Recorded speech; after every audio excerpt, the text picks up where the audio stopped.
Don't be jealous. That's what she said the first time I asked about him. About my cousin.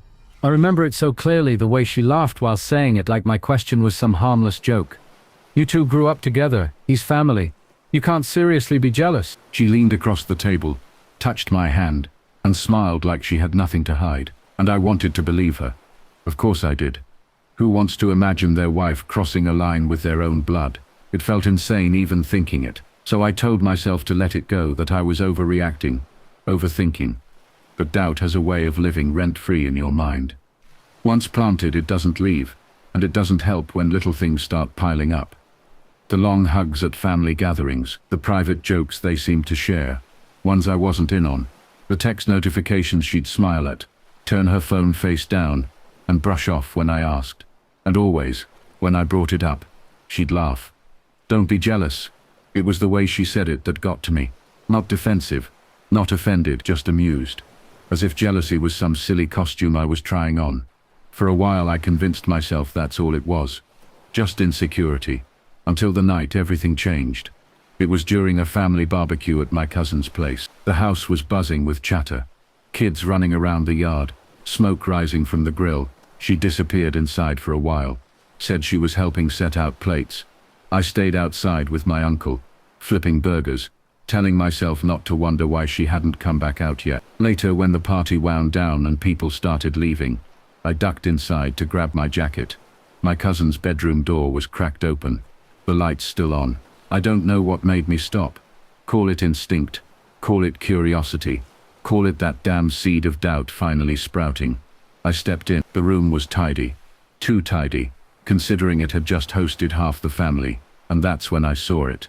A drawer in his nightstand, slightly ajar. Something shiny glinted in the gap. I pulled it open, and there it was. Her bracelet. Not just any bracelet. The one I bought her for our anniversary. The one she swore she never took off. Delicate gold links, a tiny charm shaped like a heart, sitting in my cousin's drawer like it belonged there. For a long moment I just stood there staring at it, my pulse pounding in my ears. My mouth went dry, my hands shook, my world tilted. I picked it up, turned it over in my fingers, feeling the weight of it. There was no mistaking it. It was hers. I slipped it into my pocket, before anyone saw me. When I walked back outside, they were laughing together by the fire pit. She glanced at me, gave me that same amused smile and mouthed, "Don't be jealous." The audacity of it almost made me laugh myself. But inside, something in me went cold. I didn't confront her that night. I didn't storm across the yard and wave the bracelet in her face. No, I'd learned from experience. Catching a liar red-handed doesn't guarantee the truth. They'll twist, they'll cry, they'll find a way to turn it back on you. If I wanted answers, if I wanted revenge, I needed more than one bracelet. I needed a whole case. So I played along, kissed her cheek when we got home, told her I had a good time, crawled into bed beside her like nothing had changed. All the while the bracelet pressed against my thigh in my pocket, like a burning coal. The days that followed were torture. Every time she smiled at her phone, every time she mentioned my cousin in passing, I thought about that drawer, that charm, that laugh, but I stayed calm. I started collecting. I went back to my cousin's house the next week, under the pretense of borrowing tools. While he rummaged in the garage, I slipped inside, checked the drawer again. Empty this time, but I searched further under the bed, in the closet, behind books on the shelf, and I found more. A hair tie I recognized. A receipt from a restaurant I knew she'd been at. Dated a night she told me she was with friends. Tiny things, but enough to keep my suspicions boiling. At home I started checking her phone when I could. She was careful, deleting most things, but not careful enough. Fragments of messages left behind. Screenshots saved to the cloud. Words like "last time" and "can't wait." Not damning on their own, but in context with everything else. They painted a picture I couldn't ignore. And every time I wanted to confront her, she'd say something that stopped me. "You're too quiet lately. Is something wrong?" Or she'd laugh, brush her hand against my cheek, whisper, "Don't be jealous, babe." That phrase became a weapon, a taunt. She thought it disarmed me, but really, it was sharpening me. The real confirmation came one night, when she said she was going to her mum's. I knew better. I waited 15 minutes, then followed her car. She didn't drive toward her mum's. She drove straight to my cousin's, parked out front, walked inside without knocking. I sat in my car down the street, engine off, headlights out, heart pounding. I didn't need to see more. I didn't want to.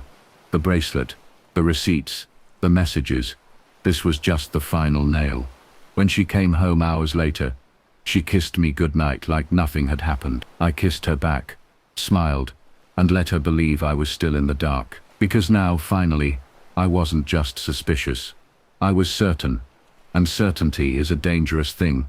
That night, lying awake beside her, I started planning not just how to confront her, but how to make sure the truth burned so bright it couldn't be hidden. I wasn't going to lose my temper. I wasn't going to throw accusations she could deny. I was going to build a stage, and I was going to let her hang herself with her own words, her own actions, in front of everyone. Because if she thought I was going to swallow "don't be jealous" one more time, she was dead wrong. The bracelet was only the beginning. Once I saw it, once I held it in my hand, and knew she'd left a piece of herself in my cousin's drawer, everything she said afterward became static. I stopped listening to her words and started watching her actions. Actions never lie. Over the next weeks, I became an observer in my own marriage. She thought I was the same man she'd always known. Trusting, maybe a little naive, easy to soothe with a kiss and a laugh. She thought I'd still melt when she leaned across the couch and said, "Don't be jealous," but I wasn't melting anymore. I was freezing over, and in that cold space, I could see everything clearly. I started mapping her routine like a detective. When she left, when she came back, how long she was gone. I logged receipts she left behind, checked mileage on her car, compared her stories to her mom's or her sister's. Lies fell apart faster than she realized. She'd say she was with her mom, but her mom would post photos from 3 states away. She'd claim she was shopping alone, but the bank statement showed dinner for 2. Meanwhile, my cousin played the part of the golden boy. At family gatherings, he was the same charming host, the cousin everyone admired. He laughed at my jokes, clapped me on the back, poured me a beer, and every time he met my eyes, I wondered if he knew that I knew. Or maybe he thought I was just as blind as she said I was. The anger came in waves, but I didn't let it drown me. Anger burns too fast. I needed something steady, something sharp. I didn't want a shouting match in the kitchen. I didn't want slammed doors and denial. I wanted something undeniable. Something that would leave a mark. Neither of them could wash off. The chance came quicker than I expected. My cousin was hosting another get-together. A small dinner this time. Just family. She insisted we go. "It'll look weird if we don't," she said, avoiding my eyes. That was her tell. I realized. She never met my gaze when she lied. We arrived early. The house smelled like garlic and wine. People laughed in the living room. Kids darted between legs. I played the part of the loyal husband, smiling, nodding, shaking hands. And then, while everyone was busy, I slipped away, into his room. I'd been here before. The first time the bracelet burned a hole in my pocket. This time I knew exactly where to look. I opened the nightstand drawer, the closet, the boxes under his bed, and sure enough, there were more. A lipstick in a shade I'd seen her wear. A scarf she thought she'd lost, and tucked inside a book on his shelf. Folded notes. Hers. The handwriting was unmistakable. Words like "last night" and "can't wait." I took photos of everything. Slipped the notes back, exactly where they were. Evidence was best left undisturbed, until the moment it was needed. Then I walked back out, calm as ever, and sat at the table while my cousin poured me wine. My wife smiling across from me, like she wasn't unraveling my life piece by piece. That night, lying beside her, I stared at the ceiling, and felt the plan solidify. It wouldn't be enough to confront her privately. No, they both relied on secrecy, on the shadows, on my silence. If I wanted to shatter them, I had to drag it into the light. The opportunity came at the next family reunion. Everyone would be there. Parents, siblings, cousins, uncles, aunts, the people who mattered. The people whose respect she and my cousin both fed off like oxygen. If I cut that off, they'd suffocate. So I prepared. I gathered every photo, every message fragment, every timestamp. I compiled them neatly, almost clinically, and I saved the best for last. The audio.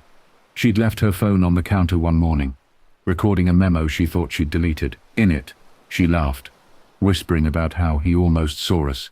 And good thing he's so trusting. My cousin's name slipped from her lips. Soft, intimate. That was the nail in the coffin. The reunion was at my aunt's house. The backyard strung with lights, tables full of food, laughter carried in the warm evening air. I watched them move around each other, subtle but not subtle enough. The way her hand brushed his arm, the way he leaned in just a little too close. No one else noticed. Why would they? Who suspects their own blood? When everyone had plates and the noise settled, I stood up, clinked my glass, smiled like I was about to make a toast. My wife's eyes lit up, thinking I was going to say something sweet. My cousin grinned, oblivious. I want to share something, I said, my voice steady. Something that's been on my mind. I pulled out my phone, connected it to the small speaker my uncle used for music, and pressed play. Her voice filled the backyard, laughing, whispering, intimate. Don't be jealous, she giggled, the same tone she always used with me. He'll never know. We're too careful. And then, clear as day, her voice speaking my cousin's name. The backyard went silent. Forks clattered onto plates. Eyes darted between her and him. My cousin froze, his face draining of color. My wife's hands flew to her mouth, her eyes wide, tears already welling. I didn't yell, I didn't curse. I didn't need to. I just looked at her and said, "You told me not to be jealous. Maybe everyone here can tell me if I should have been." The silence was louder than any explosion. My mother gasped. My uncle stood, fists clenched. My aunt covered her mouth, and the two of them, my wife and my cousin, looked smaller than I'd ever seen them. She stammered first. "It's not what it sounds like," but no one believed, not with her own voice echoing through the speakers. I turned, set the phone down, and walked out, calm, steady, the way a man walks when he knows the truth is finally undeniable. The fallout was swift. My cousin became a pariah in the family. No one invited him to dinners anymore. My wife packed her things within days, her eyes hollow, her protests empty. The divorce was clean, thanks to the mountain of evidence. I kept the house, the savings. She left with nothing but a suitcase and a reputation in ruins. Months later, I saw her by chance at a grocery store. She looked smaller, thinner, her glow gone. She tried to speak, but I just walked past, because there was nothing left to say. Sometimes I still hear her laugh, that taunting "don't be jealous," but now it doesn't sting. Now it's a reminder that I wasn't crazy, that my instincts were right, that I turned her weapon into her downfall. And my cousin, he tried reaching out once, some pathetic apology text. I didn't reply. Family by blood doesn't mean family by loyalty. He made his choice. She said, "Don't be jealous," but jealousy wasn't the issue. Betrayal was. And when the truth finally came out, it was her own voice that buried her, not mine.